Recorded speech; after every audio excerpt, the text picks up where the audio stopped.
I would like to share a few words regarding our dear brother, the man of God, Brother Theodore Reginald. பிரியமானவர்களே, நான் சுருக்கமாக என்னுடைய சாட்சியை நம்முடைய தேவ மனிதனாக வாழ்ந்து கர்த்தருக்குள் நித்திரையடைந்த தியோடர் அங்கிளை குறித்து சுருக்கமான சாட்சியை நான் பகிர்ந்து கொள்ள விரும்புகிறேன். It came as a great shock to me to know that our brother suddenly passed away at Tarara in Nepal. எனக்கு மிகவும் ஒரு அதிர்ச்சியான ஒரு செய்தியாய் காணப்பட்டது. இப்படியாக நம்முடைய அன்புள்ள சகோதரன் நேபாளில் தராரா என்ற பகுதியிலே ஊழியம் செய்து முடித்து வரும்போது அவர் நித்திரை அடைந்தார் என்று சொல்லி. Last year he was very sick. கடந்த வருஷம் கூட அவர் சரீரத்தில் அநேக பலவீனப்பட்டிருந்தார். But I was happy to know that he had recovered his health. He had gone to Singapore and he was ministering in Nepal. கடந்த வருஷத்துல கூட அவர் సింగపూర్லயும் నేపాల్ పగదిలో ஊழியத்தை செய்து கொண்டு வந்தார். గడిచిన సంవత్సరంలో కూడా సింగపూర్లోను నేపాల్లోను పరిచర్య చేస్తూ వచ్చారు. And I thought God has poured his resurrection power in our dear brother and we may be able to see him for a few more years to come. நான் அவரை பார்த்தபோது அவருக்குள்ள தேவன் இந்த உயிர்த்தெழுந்த வல்லமையை ஊற்றியிருக்கிறார். இன்னும் சில வருஷங்கள் అంకుల్ ஊழியம் செய்வார் என்று நான் எதிர்பார்த்தேன். నేను ఆయన చూసినప్పుడు దేవుడు పునరుద్ధానపు శక్తిని ఆయనలో పోసి ఉన్నాడు. ఇంకా అనేక సంవత్సరాలు దేవుని సేవ చేస్తానని నేను ఎరుగుతూ వచ్చాను. Because we need a brother, a man of God like Brother Theodore. இப்படியாக தேவ மனிதனாக இருக்கக்கூடிய தியோடர் அங்கிளை போல் ஆட்கள் நமக்கு தேவை என்று நான் யோசித்தேன். కాబట్టి ఇటువంటి దైవజనుడు థియోడర్ అంకుల్ లాంటి వారు అనేక మంది అవసరమని నేను ఆలోచిస్తూ వచ్చాను. సంఘానికి అవసరము, సభకి ఇవர்கள் மிகவும் தேவை, సంఘానికి అవసరము. The word that came to me in my mind when I heard the news, and then I thought I must come to Chennai from Hyderabad and share a few words about him. எப்பொழுது இந்த செய்தி எனக்கு நான் கேள்விப்பட்டனோ அப்பொழுது என்னுடைய மனதிலே ஒரு எண்ணம் வந்தது, எப்படியாவது நான் ஹைதராபாத்லிருந்து சென்னைக்கு வந்து சில సాక్షిயை అంకుల్ గురింత సాక్షి పగిర్ந்து కొల్ల வேண்டும் என்று சொல்லி. ఎప్పుడైతే ఈ మాట నా చెవిలో పడుతూ వచ్చిందో అంకుల్ యొక్క మరణము, ఎలాగైనా నేను చెన్నైకి వెళ్ళి హైదరాబాద్ నుండి నేను సాక్ష్యం పంచుకోవాలి అంకుల్ గురించి అని నాకు ఆలోచన వచ్చింది. But the surprising thing is, for the last 11 months to 12 years, I couldn't get in contact with him at all. ஆனால் கடந்த 11 மாதங்களாக అంకుலை நான் சந்திப்பதற்கோ அல்லது கான்டாக்ட் பண்ணுவதற்கோ எனக்கு நேரம் கிடைக்கவில்லை. అయితే గడిచిన 11 నెలలుగా అంకుల్తో మరి సహవాసం కలిగి ఉండడానికి మరి పరిచయం కలిగి ఉండడానికి నాకు సమయం దొరకలేదు. మాట్లాడటానికి, even to talk to him, I just couldn't talk. அவர்கிட்ட பேசும் கூட நேரம் எனக்கு கிடைக்கவில்லை. మరి అంకుల్తో మాట్లాడడానికి కూడా నాకు సమయం దొరకలేదు. The word that came to me was from Hebrews, holy, harmless and undefiled, talking about our high priest, great high priest, the Lord Jesus Christ. ஒரு வார்த்தை மாத்திரம் என் மனதிலே வந்தது, நம்முடைய பிரதான ஆசாரியனாகிய ஆண்டவராகிய இயேசு கிறிஸ்து பரிசுத்தமுள்ளவரும் குற்றமற்றவரும் மாசற்றமானவர் என்ற ஒரு எண்ணம் வந்தது. ఒక మాట మాత్రం నా హృదయంలోనికి వచ్చింది, మన ప్రధాన యాజకుడైనటువంటి ప్రభువైన యేసుక్రీస్తు వారు పరిశుద్ధులను నిష్కల్మషులను ఏ లోపం లేనివాడని నాకు నా హృదయంలోనికి వచ్చింది. Truly Brother Theodore was holy, harmless, innocent, pure as a dove and undefiled. மெய்யாகவே நம்முடைய தியோடர் அங்கிள் அவர்கள் பரிசுத்தமான ஒரு வாழ்க்கை வாழ்ந்தார். குற்றமற்றவராக, எப்படி ஒரு புறாவை போல எந்த ஒரு பழுது இல்லையோ அப்படிப்பட்ட ஒரு வாழ்க்கையை அவர் வாழ்ந்தார். నిజముగా థియోడర్ అంకుల్ మరి ఏ విధంగా పావురము కపటము లేనిదిగా మరి పరిశుద్ధముగా జీవిస్తుందో అలాగూ పరిశుద్ధమైన జీవితం జీవించినటువంటి వారు.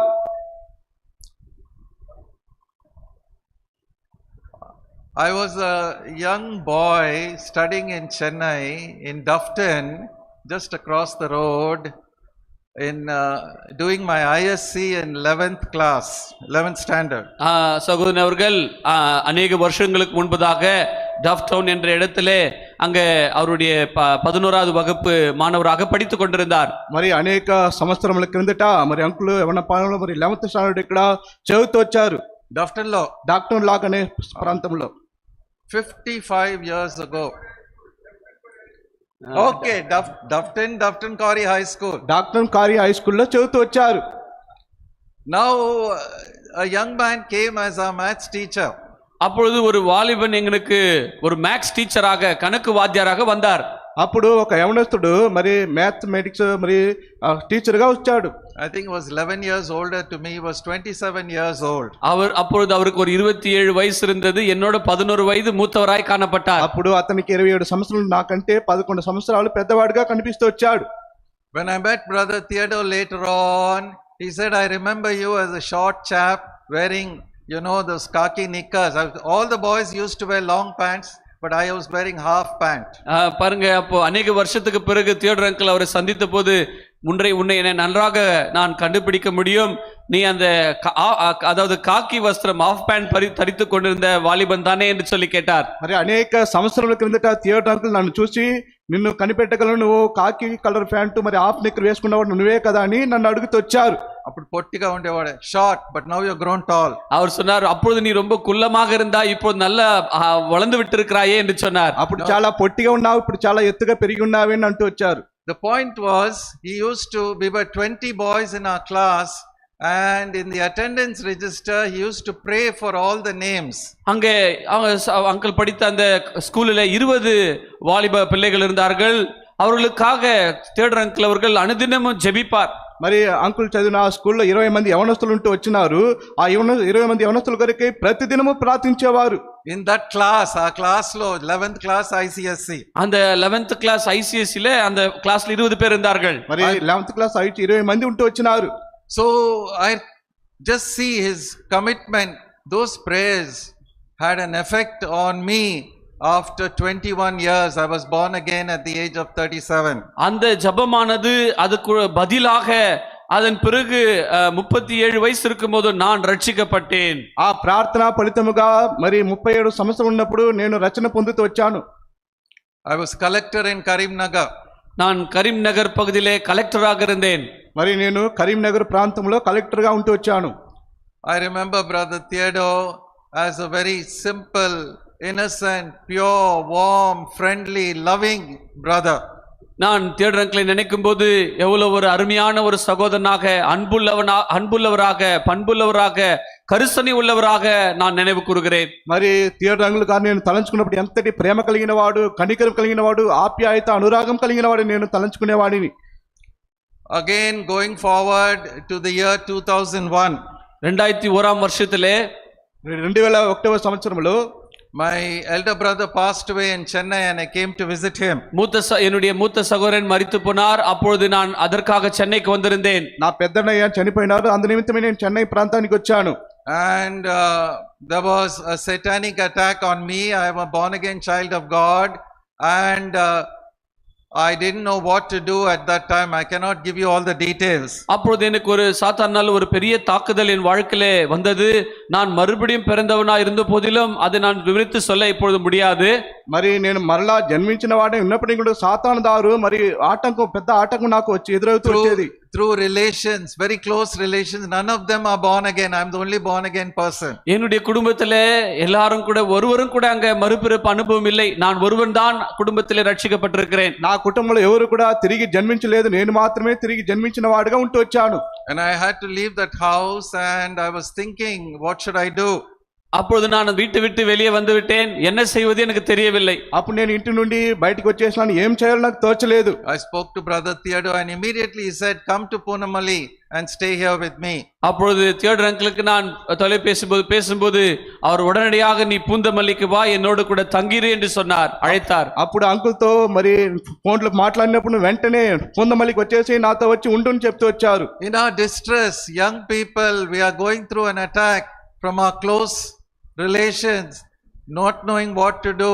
He opened his house and he took us in, both me and my wife. வாலிப சகோதரனா இருந்த நான் அந்த நேரத்திலே குடும்பத்தாலாக நெருங்கியவர்களால நான் தள்ளப்பட்ட நிலைமையிலே அங்க போராட்டங்கள் மத்தியில் இருக்கும்போது அவரையும் அவருடைய மனைவியும் அங்க தியோடர் அங்கிள் சேர்த்து அழைத்து கொண்டு அங்க வீட்டுல தங்கிரு என்று சொல்லி அழைத்தார். కాబట్టి యవన ప్రాయంలో ఉన్నప్పుడు నేను కుటుంబస్తుల ద్వారా తృణీకరించబడిన స్థితిలో, ఇబ్బందికరమైన పరిస్థితుల్లో, పోరాటంలో ఉన్నప్పుడు మరి అంకుల్ ద్వారా, అంకుల్ భార్య ద్వారా నేను ఎంతో ఆదరించబడుతూ వచ్చినాను, చేర్చబడుతూ వచ్చినాను. So 2 days my wife and I stayed there. I think it's 2 or 3, I'm not clear, but we stayed in that small house in Poonamali. பூந்தமல்லியில் இருக்கிற அந்த சிறிய ஒரு அறையில தான் சகோதரனும் அவருடைய மனைவியும் கூட 2 நாளோ 3 நாளோ வந்து தங்கியிருந்தார்கள். మరి పొందమల్లి ఉన్నటువంటి చిన్న గదిలోనే మరి ఆ అంకులు తన భార్య 2 రోజులు 3 రోజులు బస చేస్తూ వచ్చినారు. Auntie was there, Sarah, and she is so practical and so strong, and she looked after us very well. அப்பொழுது சாரா ஆண்டி இருந்தார்கள். அவர்கள் மிகவும் நடைமுறை வாழ்க்கையில மிகவும் பலமுள்ளவர்களாக அநேக எங்களுக்கு உபசரணம் செய்தவர்களாய் காணப்பட்டார்கள். అప్పుడు సారా అంటుంటే వచ్చేవారు మన అనుదిన జీవితంలో ఎలాగో జీవించాలో చాలా చక్కగా ప్రోత్సాహపరిచేవారు ఉంటూ వచ్చినారు. We can't forget those acts of kindness and love. இப்பேர் பெற்ற அன்புள்ள காரியங்களையும் நமக்கு அவர்கள் காட்டுகிற அந்த காரியங்கள் நம்மளால அது சொல்ல வர்ணிக்க முடியாது. ఇటువంటి ప్రేమగల కార్యములు వారు చూపే ఆ ప్రేమగల కార్యములు వర్ణించడానికి మరి వర్ణన కాదు. In Matthew 25, we are going to be judged for our practical deeds of kindness. No need to look into the Bible. மத்தேயு எழுதின சுவிசேஷம் 25ஆம் அதிகாரத்தின்படி நாம் என்னென்ன கிரியைகளை செய்தோமோ நம்முடைய கிரியைக்கு தக்க அங்க தீர்ப்பானது அங்க கொடுக்கிறதை நாம் பார்க்கிறோம். మరి మత్తయి సువార్త 25 మనం ఏ క్రియలైతే చేస్తూ వచ్చినామో ఆ క్రియలు తగినట్టుగా మరి అక్కడ మరి శిక్ష రావడం చూస్తున్నాం. It is not our speaking from pulpits and having wonderful preaching ministry and thousands of fans following us. Those things do not count with God. பிரியமானவர்களே, ஏதோ பிரசங்கம் செய்வதனாலோ ஆயிரக்கணக்கான ஜனங்கள் என்னை பின்பற்றுகிறாள் என்பது முக்கியமல்ல. எப்படியாக நடைமுறை வாழ்க்கையில நாம் அங்க வாழ்கிறோமோ அதுதான் தேவனுக்கு நம்முடைய கிரியைகள் முக்கியமாய் காணப்படுகிறது. కాబట్టి ప్రియులారా, మరి మన ప్రసంగం ద్వారానో లేకపోతే వేల కొలది మంది మనల్ని వెంబడిస్తున్న దానో కాదు, కానీ అనుదిన జీవితంలో మనం క్రియాపూర్వకంగా ఎలాగ జీవిస్తున్నామో అనేది చాలా ప్రాముఖ్యమైనది. He was a great Bible teacher. அவர் வேத பிரசங்கத்திலே அவர் பெரிய ஒரு ஸ்காலராக அல்லது பிரசங்கியாராக காணப்பட்டார். బైబిల్ ప్రసంగించే విధంగా మంచి మరి బోధకుడిగా కనబడుతూ వచ్చినాడు. I remember his messages on the second coming of our Lord Jesus Christ. If you want to know about that subject, you must go through what brother Theodore had studied and spoken. அதாவது இரண்டாம் வருகை, ஆண்டவராகிய இயேசு கிறிஸ்துவினுடைய இரண்டாம் வருகை குறித்து Theodore uncle பிரசங்கித்த அந்த காரியங்கள் எவ்வளவு தெளிவாக இருக்கிறது என்பதை நீங்கள் எங்காவது வீடியோ பார்த்து நீங்கள் அதன் மூலமாக கற்றுக்கொள்ளலாம். కాబట్టి ప్రభువైన యేసుక్రీస్తు వారి రెండవ రాకడ గురించి థియోడర్ అంగిల్ బోధించిన ఆ బోధనను ఎక్కడైనా మీరు వీడియో ద్వారా చూసి నేర్చుకోవచ్చు. He studied the Bible in depth and always he translated it, spoke about it in simple language that even young people could understand. அவர் வேதாமத்தை மிகவும் ஆராய்ந்து தியானித்தவராக படித்தவராய் காணப்பட்டார். அவர் சொல்லுகிற அந்த வார்த்தையானது மிகவும் சுலபமாக இருக்கும், வாலிபர்கள் கூட அதை சுலபமா புரிந்து கொள்ள முடியும். కాబట్టి బైబిల్ చక్కగా పరిశోధించేవాడు మరి యవనస్తులకు దాన్ని బోధించే విధానం చాలా తేలికగా స్పష్టంగా అర్థం చేసుకునే విధంగా ఉండేది. When I used to go out of Hyderabad to the districts for ministry, I used to get prayed for by him. நான் ஊழியத்துக்கென்று அநேக இடங்களுக்கு போகும்போது அவரிடத்துல போன் செய்து ஜெபித்துக் கொள்வேன். నేను పరిచర్య నిమిత్తమై అనేక ప్రాంతాలకు వెళ్ళే సందర్భంలో అంకుల్ చేత ఫోన్ చేసి ప్రార్థించుకునేవాడిని. He knows my family very well. My son and my daughter, they loved him because he was a father to them. பிரியமானவர்களே, என்னுடைய குடும்பத்தை அவர் அதிகமாக நேசித்தார். என்னுடைய பிள்ளைகளுக்கு ஒரு தகப்பனாக அவர் காணப்பட்டார். ప్రియులారా, నా కుటుంబాన్ని ఎంతో బాగా ప్రేమించేవాడు, మా పిల్లలు కూడా ఆత్మీయ తండ్రిగా కనబడేవాడు. I had a heart operation, open heart surgery in July 23. July 2023ஆம் ஆண்டு எனக்கு ஒரு ஹார்ட் ஆபரேஷன் நடந்தது. మరి జూలై 2023 సంవత్సరం నాకు హార్ట్ ఆపరేషన్ జరిగింది. He prayed. அவர் ஜெபித்தார், ఆయన ప్రార్థించాడు. I think I became stronger after the operation. அந்த ஆபரேஷனுக்கு பிறகு நான் இன்னும் பலமுள்ளவனாய் மாறிவிட்டேன். ఆ ఆపరేషన్ తర్వాత చాలా బలము కలిగిన వాడిగా నేను మార్చబడుతూ వచ్చాను. In March 24, I went to Chittoor. చిత్తూరుకు நான் 2024ஆம் வருஷம் சென்றபோது మరి మార్చి 2024 చిత్తూరు ప్రాంతానికి వెళ్ళినప్పుడు I got prayed for by him and he knew about the God servant there, how he lost his wife tragically. அந்த இடத்துல எப்படியாக அவருடைய மனைவி மரித்து போனார்கள் என்பதை குறித்து அவர் அறிந்திருந்தார். మరి ఆ సమయంలో మరి ఎక్కడ తన భార్య ఏ రీతిగా మరణించారనే దాన్ని ఎరుగుతూ వచ్చారు. Ministry went off well, but the devil, will never keep quiet. He will start something or the other and poison the whole atmosphere. அதனால ஊழியம் நன்றாக சென்று கொண்டிருந்தாலும் சத்ரு எப்படியாவது அங்க நுழைந்து அங்க விஷத்தை அவன் கக்குகிறவனாய் காணப்படுகிறான். కాబట్టి పరిచర్య చాలా చక్కగా జరుగుతున్నప్పటికీ కూడా శత్రు ఎలాగైనా ప్రవేశించి అక్కడ విషాన్ని కక్కేవాడుగా కనబడుతున్నాడు. from our own so-called fellow believers. நம்முடைய சக விசுவாசிகள் மூலமாகவே அங்க பிரச்சனைகள் வரும். మన సహ విశ్వాసుల ద్వారానే అక్కడ సమస్యలు వస్తాయి. I lost contact with him after that. அதன் பிறகு அங்கிளோடு கூட நான் தொடர்பு வைக்காமல் போய்விட்டேன். దాని తర్వాత అంకుల్తో ఎటువంటి మరి కాంటాక్ట్ లేకపోయిన వాడిగా ఉంటూ వచ్చినాను. I was in US from July 24 to January 25. நான் யுஎஸ்ஏல அங்க 2024ஆம் ஆண்டு ஜூலையிலிருந்து பிறகு ஜனவரி மாதம் இந்த வருஷம் வரைக்கும் கூட யுஎஸ்ஏல இருந்தேன். మరి 2024 సంవత్సరము జనవరి వరకు కూడా నేను యుఎస్ఏలో ఉంటూ వచ్చినాను. In the second month of my stay there, I went through a very severe satanic attack. அந்த இடத்துல நான் 2வது மாதம் அங்க இருந்த போது கூட அங்கேயும் அதிகமான சாத்தானால் பிரச்சனைகள் வந்தது. మరి 2వ మాసంలో నేను అక్కడ ఉన్నప్పుడు కూడా సాతాను ద్వారా ఎన్నో సమస్యలను నేను ఎదుర్కొంటూ వచ్చినాను. Why satanic attacks? When you are zealous for the Lord, Satan will try to do something or the other to spoil your life. நாம் எப்பொழுது ஆண்டவருக்காக வைராகியமா இருக்கிறோமோ அப்பொழுது சாத்தான் நம்மை தாக்குவான், நம்முடைய வாழ்க்கை எப்படியாவது சீர்குலைக்க வேண்டும் என்று சொல்லி. ఎప్పుడైతే ప్రభు కొరకై మనం వైరాగ్యంగా ఉంటామో అప్పుడే సాతానుడు మన మీద దాడి చేస్తాడు, మనం ఎలాగైనా చెడగొట్టాలని. The only person in such situations to pray for me and my family is brother Theodore. அந்த மாதிரி ஒரு நிலைமை வரும்போதெல்லாம் எனக்காக ஜெபிக்கக்கூடிய ஒரு நபர் என்றால் தியோடர் அங்கிள் அவருடைய குடும்பம் தான். అటువంటి పరిస్థితుల్లో వచ్చినప్పుడు నా కొరకై ప్రార్థించేవారు ఎవరైనా ఉన్నారంటే థియోడర్ అంకుల్ వారి కుటుంబం మాత్రమే. I was so down and out, I could not contact him, but fortunately I could contact Elsie. அதனால அந்த நிலைமையில கூட என்னால் அவரை தொடர்பு கொள்ள முடியவில்லை. ஆனால் எப்படியோ எல்சி சகோதரோடு கூட நான் அங்க போன்ல கான்டாக்ட் ஆனேன். ఆ సమయంలో కూడా అంకుల్తో మాట్లాడలేకపోతూ వచ్చినాను. అయితే ఎఫ్సి సహోదరు ద్వారా నేను మరి కాంటాక్ట్ అవుతూ వచ్చినాను.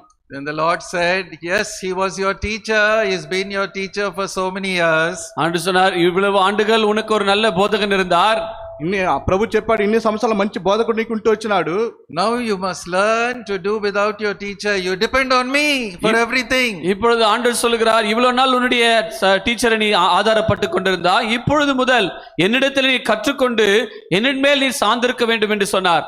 కాబట్టి ప్రభు ఇన్ని సంవత్సరాలుగా నీ బోధకుని ద్వారా నువ్వు ఆధారపడి జీవిస్తూ వచ్చినావు, ఇప్పుడు నా ద్వారా నువ్వు నేర్చుకోమని ప్రభు చెప్తూ వచ్చినాడు. And so the Lord is so faithful. He used our brother not only for in my case but in the case of many young people and so many others, praying for them, encouraging them. He was loved by thousands of believers. ஆகையாலே அங்கிளுடைய வாழ்க்கையில பார்க்கும்போது வாலிபனாக இருந்த என்னை மாத்திரம் அங்க ஊக்குவித்ததோ உற்சாகப்படுத்தது மாத்திரமல்ல, அநேக ஆயிரக்கணக்கான வாலிபர்களுக்கு அவர் ஒரு உபயோகமுள்ள பாத்திரமா இருந்திருக்கிறார். కాబట్టి అంకులు యవన కాలంలో ఉన్నప్పుడు నన్ను మాత్రమే ప్రోత్సాహపరచడం మాత్రం కాకుండా అనేక మంది వేల మంది యవనస్తులను ఆయన ప్రోత్సాహపరిచిన వాడుగా ఉంటూ వస్తున్నాడు. He was a man of God. அவர் தேவனுடைய மனிதனாக இருந்தார். అతడు దైవజనుడిగా ఉంటూ వచ్చినాడు. After brother Koshi and brother Philip, brother Theodore, that's how I see the three great men of God. நான் பார்த்ததிலே 3 பெரிய தேவ மனிதர்களே, கோஷி பிரதர், பிலிப் பிரதர், பிறகு நான் தியோடர் అంకుల్ தான் பார்ப்பேன். నేను చూసినటువంటి గొప్ప దైవజనులలో కోషి అంకుల్ తర్వాత ఫిలిప్ అంకుల్ తర్వాత థియోడర్ అంకుల్ నేను చూస్తూ వచ్చినాను. That is from my own circle in Hyderabad. I don't know about other places. அநேக இடங்கள் எனக்கு தெரியாது, ஆனால் ஹைதராபாத்ல நான் பார்த்திருக்கும் இவர்களை பார்த்திருக்கிறேன். అనేక ప్రాంతాల్లో తెలియదు కానీ హైదరాబాద్ లో మరి నేను చూసినంత వరకు థియోడర్ అంకుల్ నేను చూస్తూ వచ్చినాను. We have many teachers, many preachers, but here is a spiritual father. அநேக பிரசங்கிமார்களை நாம் பார்க்கலாம், அநேக போதகர்களை நாம் பார்க்கலாம், ஆனால் இங்கே ஒரு ஆவிக்குரிய தகப்பனை நாம் பார்க்கலாம். అయితే అనేక మంది ప్రసంగికులను బోధకులను చూడొచ్చు కానీ అయితే ఇక్కడ ఆత్మీయ తండ్రిని మనం చూస్తున్నాం. And so his life and testimony is speaking to all of us, saying our Lord is there and we have to stand in the gap that has been left by our dear brother who has departed to glory. இப்பொழுது நாம் அங்கிளிடத்திலிருந்து என்ன கற்றுக்கொள்ள வேண்டும், அல்ல என்ன சாட்சி நாம் பெற்றுக்கொள்ள வேண்டும் என்று சொன்னால், அவர் விட்டு போன அந்த இடத்தை நாம் நிரப்ப வேண்டும். அந்த ஜெப வாழ்க்கையை நாம் கடைபிடிக்க வேண்டும். కాబట్టి అంకుల్ ద్వారా మనం ఏదైతే నేర్చుకోవాలంటే ఆయన విడిచిపెట్టినటువంటి ఆ స్థానాన్ని మనం నింపాలి, ఆ ప్రార్థనా జీవితాన్ని మనం కలిగి ఉండాలి. Looking to the Lord because the Lord is faithful. ஏனென்றால் கர்த்தரை மாத்திரம் நாம் நோக்கி பார்க்க வேண்டும் ஏனென்றால் அவர் உண்மையுள்ளவராய் இருக்கிறார். కాబట్టి ప్రభు వైపు మాత్రమే మనం చూడాలి, ఎందుకంటే ఆయన నమ్మదగిన దేవుడిగా ఉంటూ వస్తున్నాడు. A loving brother, I miss him so much. ஒரு அன்புள்ள சகோதரன், அவரை நான் மிகவும் இழக்கிறேன். కాబట్టి ప్రేమగల సహోదరుడు నేను ఎంతో కోల్పోతున్నాను. And even though almost a year I couldn't get in touch, I love him with all my heart. ஆகினால அவரை நான் ஒரு வருஷம் ஆகிவிட்டது, அவரை நான் சந்திக்க கூடாமல் போனது, ஆனாலும் கூட அவரை முழு மனதோடு நான் நேசித்தேன். కాబట్టి సంవత్సరం అయింది నేను కలువలేకపోతూ వచ్చినాను, అయితే మనపూర్వకంగా నేను ప్రేమిస్తూ వచ్చాను. May the Lord bless this testimony. கர்த்தர் தாமே இந்த சாட்சியை ஆசீர்வதிப்பாராக. దేవుడు తాని సాక్ష్యాన్ని ఆశీర్వదించును గాక.